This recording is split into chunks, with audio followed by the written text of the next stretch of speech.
my friends who are health professionals and frustrated that there isn't something moving on and there isn't a public, it looks like there won't be a public option. Well, maybe. Don't give up on yourself. I'll give it up.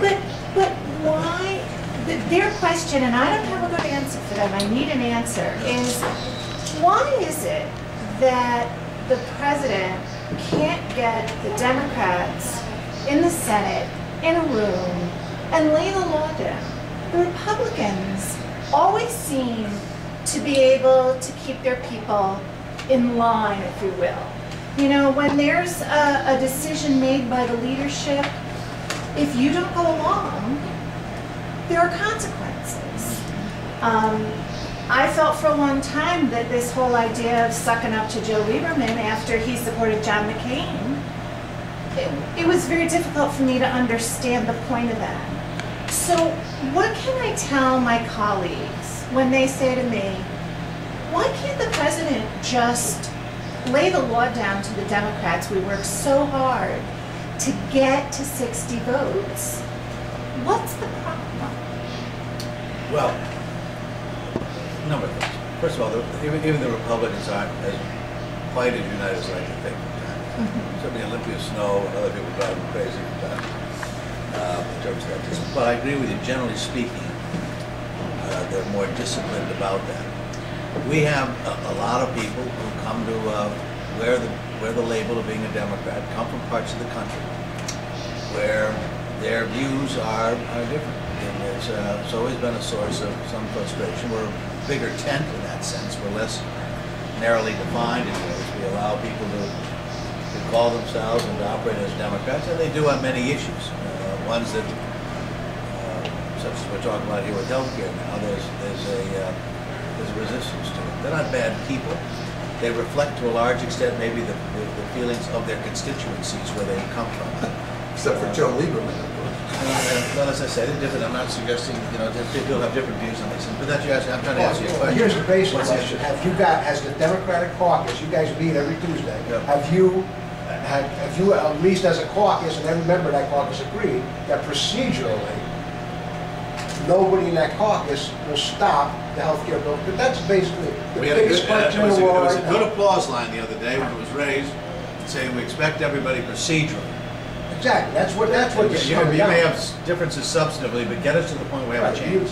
And that got. You can vote your conscience. I looked around the room quick just to make sure everyone was applauding. You can vote your conscience, but procedurally, that's going to be the goal. Well, that's the goal right now. He's done his job. He's doing the best he can here to keep these, frogs on a wheelbarrow. As you're going along, people jumping in and jumping out all the time. So it's procedurally, you're right. That's where it ought to be. That's the biggest question. Was everybody applauding? Well, as I say, looking around at 60 people or 58 people at that point, trying to scan the room quickly to see if it was. What do you think the political price should be for Democrats that don't go along procedurally? Again, this is about supporting a Republican filibuster to defeat President Obama's legislation. What should it be? There's so many areas. You want to be careful about imposing such a restriction that you end up losing people that you're going to need. So, look, I would hope that people would understand that this is a unique moment, that this is an opportunity to do something that has defied every administration, every Congress for almost a century, and we have a chance to make this is shameful. It is absolutely shameful. And I just went through this cancer surgery, and I was telling the group this morning, you think you're in tough shape until you meet someone next to you, and I was telling them about a guy who was down the hall from me in the recovery. And he went through and had every lymph node taken out from his neck down, 42 years of age. He and his wife have a 7-year-old son who's off the spectrum of autism. And they care for her brother, who's in his mid-40s, who has the mental capacity of a 6-year-old. And he's about to lose his job. Now you explain to me why it is in a country with all it has that ought to happen to someone who goes through this. I just say to people don't see this. So we get through all the statistics and numbers and so on. So it's one of these things where you're dealing with a place in the Senate. I'm hopeful and that we'll get people to understand that this is something you don't. I've made this speech so many times in the Democratic caucus, particularly the newer members. You may not get another chance to do something as significant as you will in the next 15 weeks. Or a chance to destroy a presidency without it. That's a political consideration. but far more important than the political considerations. I mean, presidents come and go. The fact of the matter is, we've got a chance to do something.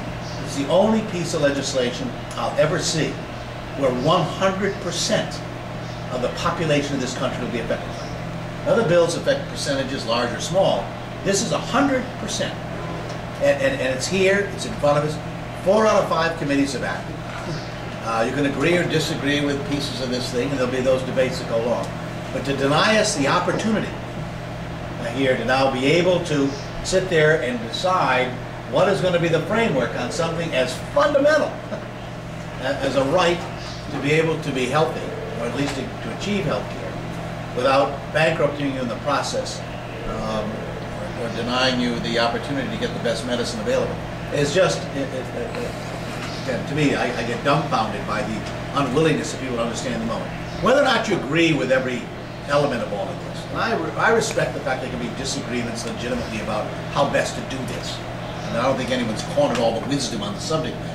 But the idea that you deny us the opportunity even to debate that, I mean, I guess I'm trying to be, I have all sorts of ideas in my mind to answer your question, but I don't want to limit myself to an answer I may give you. Speaking to procedure, Senator Snowe has talked about delaying 2 weeks. Everybody's heard about it, her wanting to delay 2 weeks moving forward. When you look at it realistically, depending on the studies you look at, that 2 weeks is the equivalent of about 830 to 1,740, depending on the studies you look at.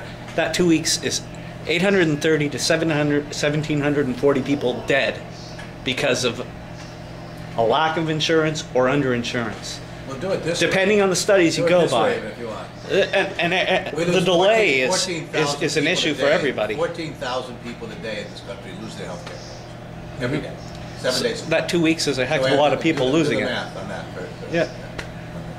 Well, look, as I say, we spent a lot of time when I was the acting chairman of that committee in the absence of Senator Kennedy, and it was a long process. And part of what it is, what I did is I didn't want. I had a pretty good idea where they were going with this stuff. I mean, I'm not going to knife on last night, but I didn't want the argument to be you didn't give us a chance to be heard. Now there are limits to this. I'm just trying to keep it within limits. So you didn't get this question without. Once you get the Tea Party folks out there claiming we didn't get a chance to be heard or offer ideas. I didn't want that. And in the end, they knew they couldn't make that case. Now it took a little longer time. I think Olympia Snowe, and again, I'm not going to speak for her. I think she genuinely believes we need to have health care. Now, she may disagree with us, or some of us here anyway, about how best to get it. But I think she legitimately believes this is a moment we shouldn't lose. I think her ability to join that effort is going to be contingent to some degree on whether or not she can walk into a place and say the people had a chance to be heard from her, that committee. So you may have to, if it means extending a little bit, it's painful to me to watch what's happening in terms of the lives lost or insurance lost and so forth. If it means in that process that she then can provide us with those kind of support and votes in order to get something done, I'm willing to listen. Senator, can I bring up something